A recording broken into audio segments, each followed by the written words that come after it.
이번 겨울에 ESG를 실천할 수 있는 가족 여행을 기획하고 있어. 루트를 추천해 줄래? 유럽 지역의 에어비앤비 가보셨죠? 어느 특정 에어비앤비는 관광객들이 머물면서 소비한 에너지 양에 따라서 금액을 자동 부과합니다. 그게 체크아웃 할 때 하루 만에 바로 나온다고요? 그렇죠. 우리는 코스트, 비용에 민감하잖아요. 그래서 그런 심리를 활용해가지고 우리 관광산업도 친환경 정책을 펼치면 어떨까 생각이 듭니다. 네, 안녕하세요. 저는 한양대학교 관광학부에서 지속가능한 관광과 ESG, 관광을 연구하고 있는 신학승이라고 합니다.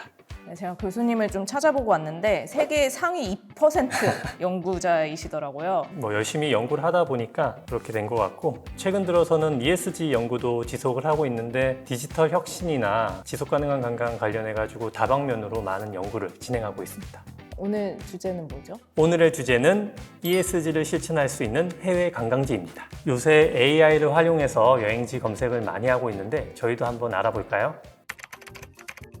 예를 들어 스웨덴의 예케보리, 슬로베니아의 블레드, 그리고 코스타리카의 몬테베르데 같은 곳들이 언급돼 이들 지역은 친환경 정책, 생태 관광, 그리고 지속 가능한 관광 모델로 유명해. 어떠세요? 저거 맞는 것 같아요?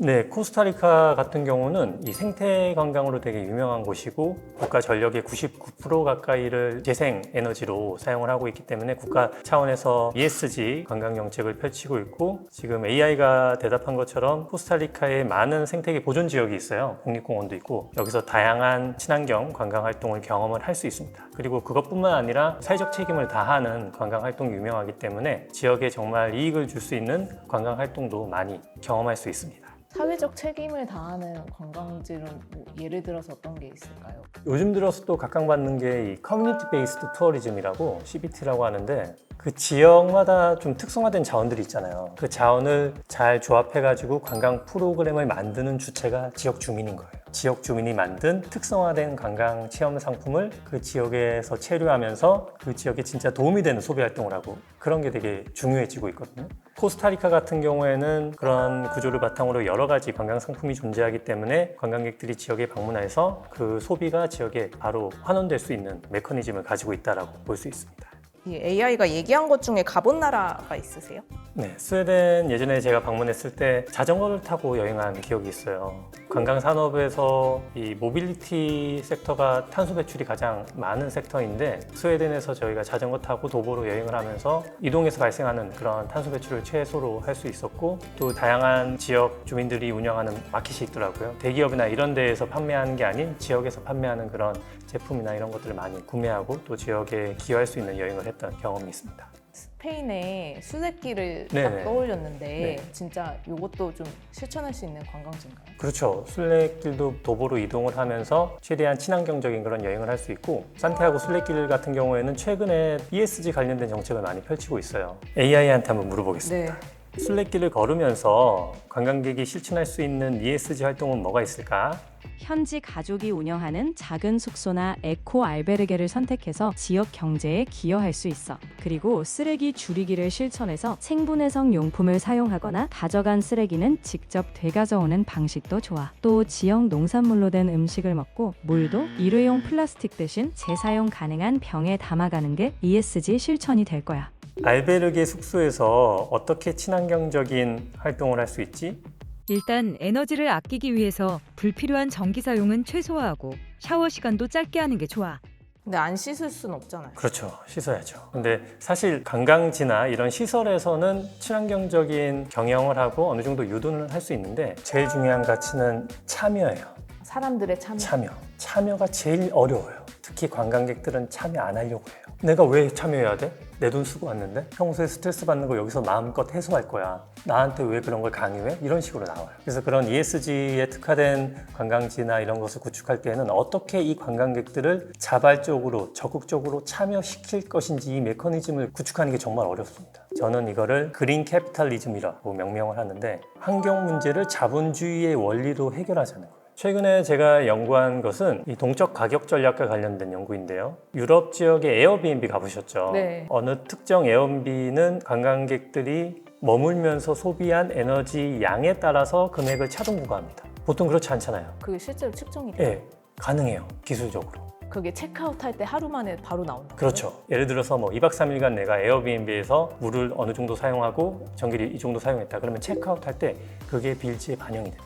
그걸 알면 당연히 에너지 절약을 할 수밖에 없죠. 평소에는 집에서 에어컨 켜는 거, 집에서 물 틀고 이런 거 다 우리가 신경을 쓰는데, 왜냐면 나중에 다 나가니까. 근데 여행할 땐 그렇지 않잖아요. 그래서 관광객들이 ESG 실천을 함에 있어서 구조적인 제약이 있는 거예요.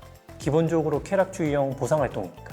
그런 거에 착안해서 최근에 연구를 했고, 호텔 투숙객들한테 이런 에너지 소비량 기반 동적 가격 정책이 있다면 어떻게 행동을 할지 실험으로 분석을 했는데, 많은 실험 참여자들이 적극적으로 절약하겠다, 그런 결과가 나왔어요. 되게 시사하는 바가 크거든요. 어떻게 보면 자본주의적인 논리를 이용한 해결 방식이라고 볼 수 있어요. 우리는 코스트, 비용에 민감하잖아요. 그래서 그런 심리를 활용해가지고 앞으로 우리 관광산업도 친환경 정책을 펼치면 어떨까 생각이 듭니다. 결국 그러면 이런 ESG를 실천할 수 있는 관광지가 한 개인의 노력뿐만 아니라 사회 전반에 그렇죠. 뭔가 많이 이루어져야겠네요. 네, 중요한 거는 개인의 적극적인 참여를 유도할 수 있는 그런 시스템을 만들어야 된다는 거예요. 근데 그게 그냥 자발적인 참여로는 한계가 있기 때문에 당근과 채찍을 이용한 비용에 기반한, 혜택에 기반한 전략이 필요하다는 거죠. 이거는 대담너가 물어봐달라고 했는데, 여자친구랑 수수께끼 여행을 갔는데 여행 와서까지 이렇게 걸어야 되냐라고 화를 내는데, 그러면 나는 이 수수께끼 여행을 포기해야 할까? AI한테 물어보고 저의 의견을 덧붙이겠습니다. 네. 아이고, 걷다가 다리가 아프면 당연히 쉬어야지. 평평한 곳에 앉아서 다리를 쭉 쉬게 해줘. 그리고 오늘 일정은 무리하지 않고 천천히 가거나 필요하면 조금 일정을 줄여서 둘 다 건강하게 즐길 수 있게 조정하면 돼. 서로 응원하면서 쉬엄쉬엄 가는 게 순례길의 묘미잖아. 저도 예전에 스페인에서 순례길 잠깐 체험을 했는데, 이게 빨리 걷거나 그런 게 아니잖아요. 천천히 걸으면서 사유하고 이런 게 목적이기 때문에, 이런 상황이면 여자친구를 위해서 하루 정도는 좀 쉬고 와인도 한잔 하면서 좋은 시간을 보내는 게 중요하지 않나. 결국 ESG 관광도 중요한 게 관광객이 만족하는 거니까 저는 그렇게 생각합니다. ESG에서 거버넌스가 강조된 관광지는 있을까? 해외 관광지로 추천해줘. 거버넌스가 잘 구축된 관광지라면 예를 들어 뉴질랜드의 퀸스타운 같은 곳이 있어. 뉴질랜드는 투명하고 안정적인 정책, 지역 커뮤니티와의 협력, 그리고 지속 가능한 관광을 위한 정책 구조가 잘 잡혀 있어. 그곳은 친환경뿐 아니라 지역 협치와 책임 있는 경영이 여행 경험의 일부야.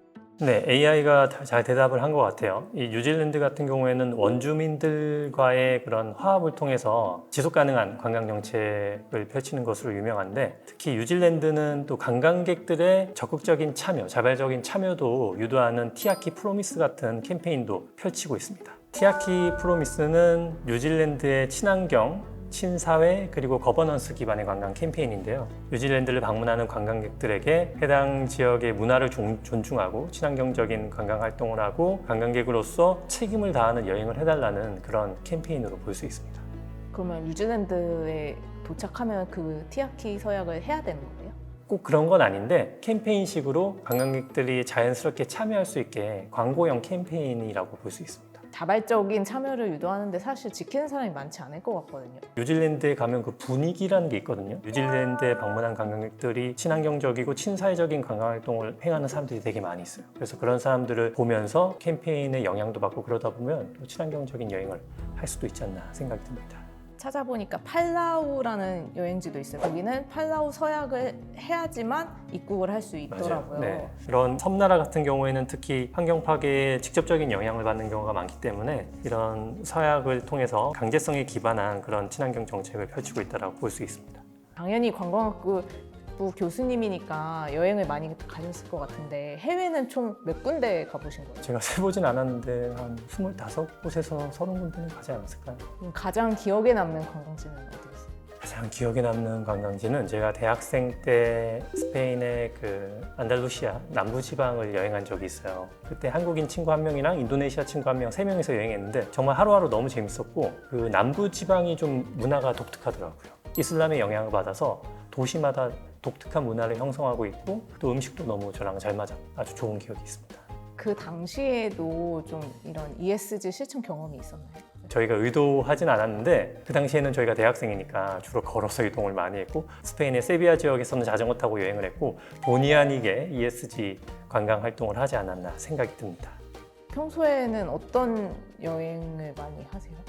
지금은 사실 학부모가 돼가지고 가족과 함께 여행을 많이 하게 되는데 8살, 4살 애가 둘인데 그 둘의 니즈에 맞는 그리고 둘의 이동 능력 이런 거를 고려해서 여행을 하고 있습니다. 그럼 주로 뭐 디즈니랜드 같은 데 많이 가시죠? 작년 겨울에 홍콩에 디즈니랜드 다녀왔어요.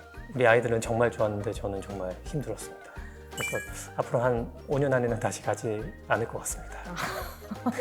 그러면 이제 5년 안에 안 가겠다고 하셨지만 교수님이 여행 코스를 가족이랑 가는 거를 한번 짜보는 건 어때요? 나는 8살, 4살 자녀가 있고 이번 겨울에 ESG를 실천할 수 있는 가족 여행을 기획하고 있어. 관련된 관광지나 관광 루트를 추천해 줄래? 어린아이들과 함께라면 덴마크의 3세 섬을 추천할게. 섬 전체가 재생 에너지로 운영되고 가족 단위로 체험할 수 있는 환경 교육 프로그램이 많아. 일단 섬을 추천한 이유는 공감이 가요. 왜냐하면 애들이 있으니까 이동을 하는 게 어렵잖아요. 그래서 섬이라는 고립된 환경에서 여행을 하는 게 현실적으로 가능하고, 다만 덴마크가 좀 멀어가지고 우리 첫째 딸아이는 비행기 3시간 이상 타는 거 너무 싫어하는데 어떻게 하지?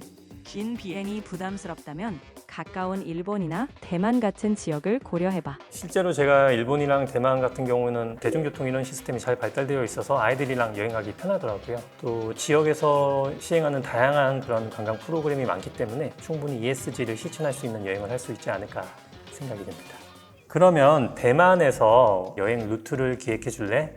첫날은 타이베이에서 시작해서 전통시장과 친환경 카페를 둘러보며 도시를 느껴봐. 둘째 날엔 타이중으로 이동해서 녹색 건축물이 많은 국가 가든을 산책하고 지역 농장에서 아이들과 함께 친환경 체험을 해봐. 마지막 날은 근교의 자연 친화적인 온천 마을에서 가족 모두 힐링하는 시간을 가지면 딱 좋을 거야. 제시한 일정이 괜찮은 것 같아. 그런데 타이베이에서 타이중으로 가는 시간이 좀 걸리는 것 같은데 괜찮을까? 타이베이에서 타이중은 고속철로 약 1시간 정도라 부담 없이 다녀올 수 있을 거야. 어떠세요? 괜찮은 것 같아요. 대만은 제가 가보니까 친환경을 경험할 수 있는 교외 지역이 되게 많더라고요. 산악 지형도 많고. 그래서 그런 데를 가족들과 함께 방문하면 의미 있는 시간이 되지 않을까. 고마워. 참고해서 여행 계획 잘 세워볼게. 지금까지 좀 많은 나라들을 얘기를 했는데 교수님이 생각하는 ESG 관광은 뭘지. 사실 ESG 관광지라는 건 존재하지 않고 우리가 목적지에서 관광지에서 어떻게 활동하느냐 이런 게 중요하다고 볼 수 있고요. 제가 관련해서 연구를 한 게 있어서 간략하게 설명드리면 우리가 관광지에서 환경 참여 행동을 할 수 있죠. 숙박시설에서 에너지와 물을 절약하고 폐기물 발생 최소화하고 일회용품 사용 줄이고 또 재사용, 재활용 가능한 용기 사용하고 이런 거 할 수 있고요. 사회적 책임 관점에서는 두 가지로 나눌 수 있어요. 첫 번째는 주민을 존중하는 거. 예를 들어서 여행 중에 지역 주민의 생활 공간을 침해하지 않는 거. 그리고 소음 발생 최소화하고 주민에게 피해를 주는 불법 야영 같은 거, 캠핑 같은 거 하지 않고 지역 주민의 생계와 문화를 존중하는 여행을 하는 거죠. 사회 참여 활동으로는 책임 소비가 있습니다. 지역의 사회적 책임을 실천하는 숙박시설 이런 곳을 선택하고 지역 상인이 운영하는 상점과 음식점 이용하는 거, 그리고 지역에서 생산된 상품과 식품을 구매하는 거. 마지막으로 거버넌스 같은 경우에는 단순히 방문객으로 볼 게 아니고 그 지역에 기여를 할 수 있는 사람으로 보는 관점인데, 예를 들어서 관광객으로서 지역 발전에 기여하는 방식으로 여행을 하고 건설적인 의견이나 피드백 제공하는 거, 그리고 관광 관련 문제 해결을 위해 자신의 의견을 적극적으로 공유하고 노력하는 것, 이러한 것들이 거버넌스 기반의 관광객 참여 행동으로 볼 수 있습니다. 그래서 이러한 행동을 할 수 있다면 어떤 지역이든 ESG 관광지가 될 수 있다, 그렇게 보고 있습니다. 요새는 여행이 일상화되면서 목적 지향형 여행이 강화되고 있어요. 예전에는 우리가 여행을 쉽게 할 수 있는 것으로 보지 않았기 때문에 한번 여행을 했을 때 소위 뽕을 뽑는다, 최대한 많은 거라고, 많은 곳을 가고 그런 가치에 중점을 뒀는데 요즘에는 여행이 일상화되고 있어요. 여행이 일상화되니까 우리가 일상 속에서 할 수 있는 그런 ESG 실천 활동들이 있잖아요. 그런 것들을 자연스럽게 여행에서도 해야 한다, 할 수 있다 하는 것을 좀 강조하는 게 중요하지 않나, 그렇게 보고 있습니다. 예를 들어서 여행지에 그냥 텀블러를 가져가서. 그렇죠. 그것도 원래는 우리가 일상에서 하는 건데 이제는 뭐 여행이 일상화되고 있으니까 자연스럽게 여행지에서 카페를 가도 텀블러를 이용하고 뭐 이런 식으로 충분히 할 수 있는 거죠. 올 여름에도 많은 분들이 여행 계획을 세우고 있는 것으로 알고 있는데요. 여러분들이 원하는 여행도 하시면서 또 지구를 지키고 지역사회에 책임을 다하는 여행을 해보시는 것을 적극적으로 추천드립니다. 감사합니다.